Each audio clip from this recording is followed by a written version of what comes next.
Hyderabad Osmania university arts కళాశాలలో సామాజిక Telangana student association రాష్ట్ర అధ్యక్షుడు అజయ్ ఆధ్వర్యంలో మహనీయుల జయంతి సందర్భంగా మాదిగల వాటా కోసం సెమినార్ నిర్వహించారు। ఈ కార్యక్రమానికి ముఖ్య అతిథిగా ఉమ్మడి ఆంధ్రప్రదేశ్ మాజీ మంత్రి మెత్కుపల్లి నరసింహులు, వరంగల్ ఎంపీ పసుమూరి దయాకర్, టీపీసీసీ ప్రచార కమిటీ మెంబర్ రామిళ్ల రాధిక హాజరయ్యారు।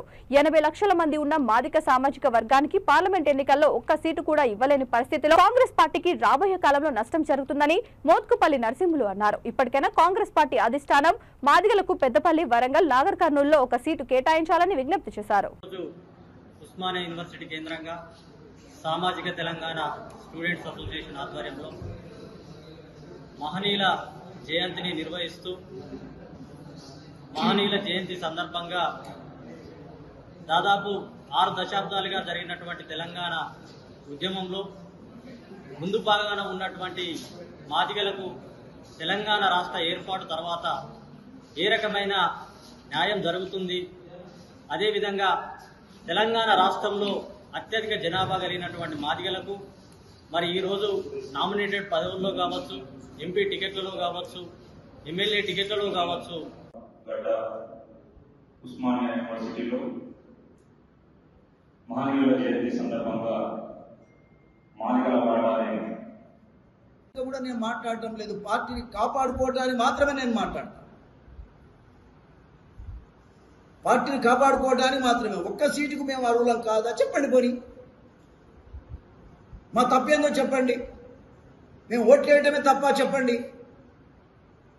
మోత్కుపల్లి నరసింహులుగా మొదటి నినాదం ఇచ్చి ముఖ్యమంత్రి కావటానికి మనోధైర్యాన్ని ఇచ్చినోడిని నేను చేసిన తప్ప మా జాతి బాగుంటే చాలు। కాబట్టి ఇప్పటికైనా కాంగ్రెస్ పార్టీని కాపాడుకోవాల్సిన అవసరం ఉందని మాత్రమే కాంగ్రెస్ పార్టీ పెద్దలకు నేను విజ్ఞప్తి చేస్తాను। ఎవ్వరి మీద నాకు కోపం లేదు, నాకు 70 ఏళ్ళు వచ్చినాయండి। ఈ వయసులో ఎన్నడూ నేను చూడలే ఇలా పరిస్థితి। ఈవెన్ కేసీఆర్ అయినా ఆయన ఏమి చేయలేదు అనుకున్నా కూడా ఇద్దరికి పార్లమెంట్ సీట్లు వారికి ఇవ్వడం జరిగింది। అటు నాగర్ కర్నూలు ఇచ్చారు, వరంగల్ కూడా ఇచ్చారు కేసీఆర్ గారు।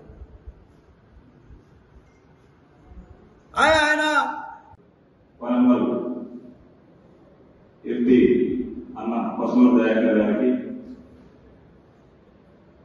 మొదటి నుండి ఉస్మానియా యూనివర్సిటీలో ప్రతి విద్యార్థి సంఘానికి సిద్ధాంతాలని నచ్చి ఈ రోజు మేము కాంగ్రెస్ పార్టీలో జాయిన్ అయ్యి కాంగ్రెస్ పార్టీ గెలుపు కోసం మేము పనిచేయడానికి సిద్ధంగా ఉన్నాం। కానీ ఈరోజు మా పరిస్థితి ఏంటంటే, ఒకప్పుడు సామెత ఉంది కావచ్చు, కొంతమంది యువకులు పుట్టుకతోనే వృద్ధులు అని, బట్ ఈరోజు కొంతమంది మాదిగలు పుట్టుకతోనే వృద్ధులు అనే సామెత నిజమయ్యేలా ఉంది। ఎందుకంటే ఈరోజు మా హక్కులు మేము అడిగినా కూడా ఈరోజు కత్తితో మమ్మల్ని పొడుస్తున్నారు, మమ్మల్ని పొడిచారు అన్న విషయం మేము మాట్లాడితే కూడా ఈరోజు మా మీద చర్యలు తీసుకునేది కానీ, మా గురించి మాట్లాడొద్దన్నాడు కానీ, పార్టీ లైన్లో పనిచేయండి అని కానీ మమ్మల్ని